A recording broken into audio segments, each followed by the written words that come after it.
राम राम राम राम राम राम राम राम राम नारायण नारायण। संबंध 5वें से 18वें श्लोक तक प्रकृति के कार्य गुणों का परिचय देकर अब आगे के 2 श्लोकों में स्वयं को तीनों गुणों से अतीत अनुभव करने का वर्णन करते हैं। नान्यं गुणेभ्यः कर्तारं यदा द्रष्टानुपश्यति गुणेभ्यश्च परं वेत्ति मद्भावं सोऽधिगच्छति। 19वां श्लोक। जब विवेकी विचार कुशल मनुष्य तीनों गुणों के सिवाय अन्य किसी को करता नहीं देखता और अपने को गुणों से पर अनुभव करता है, तब वह मेरे स्वरूप को प्राप्त हो जाता है। व्याख्या। नान्यं गुणेभ्यः कर्तारं यदा द्रष्टानुपश्यति गुणेभ्यश्च परं वेत्ति मद्भावं सोऽधिगच्छति। गुणों के सिवाय अन्य कोई करता है ही नहीं, अर्थात संपूर्ण क्रियाएं गुणों से ही हो रही हैं, संपूर्ण परिवर्तन गुणों में ही हो रहा है। तात्पर्य है कि संपूर्ण क्रियाओं और परिवर्तनों में गुण ही कारण हैं और कोई कारण नहीं है। वे गुण जिससे प्रकाशित होते हैं वह तत्व गुणों से पर है।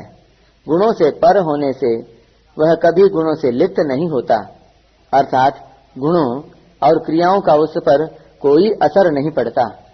ऐसे उस तत्व को जो विचार कुशल साधक जान लेता है, अर्थात विवेक के द्वारा अपने आप को गुणों से पर असंबद्ध निर्लिप्त अनुभव कर लेता है कि गुणों के साथ अपना संबंध न कभी हुआ है, न होगा और न हो ही सकता है।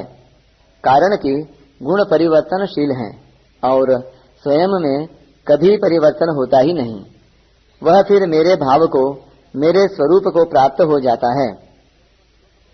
तात्पर्य है कि वह जो भूल से गुणों के साथ अपना संबंध मानता था, वह मान्यता मिट जाती है और मेरे साथ उसका जो स्वतः सिद्ध संबंध है वह ज्यों का त्यों रह जाता है। परिशिष्ट भाव। गुणेभ्यश्च परम वेत्ति का तात्पर्य है कि जिससे गुण प्रकाशित होते हैं उस प्रकाशक में अपनी स्थिति का अनुभव करना। मद्भावम सोऽधिगच्छति पदों का अर्थ है कि वह मेरे भाव को अर्थात ब्रह्म को प्राप्त हो जाता है। इसी बात को दूसरे श्लोक में मम साधर्म्यमागताः पदों से कहा गया है। विवेकी साधक गुणों के सिवाय अन्य किसी को करता नहीं देखता और अपने को गुणों से अर्थात क्रिया और पदार्थ से असंग अनुभव करता है। क्रिया और पदार्थ से असंग अनुभव करने पर वह योगारूढ़ हो जाता है। यदा ही नेन्द्रियार्थेषु। योगारूढ़ होने से शांति की प्राप्ति होती है और उस शांति में न अटकने से परमात्मा की प्राप्ति होती है।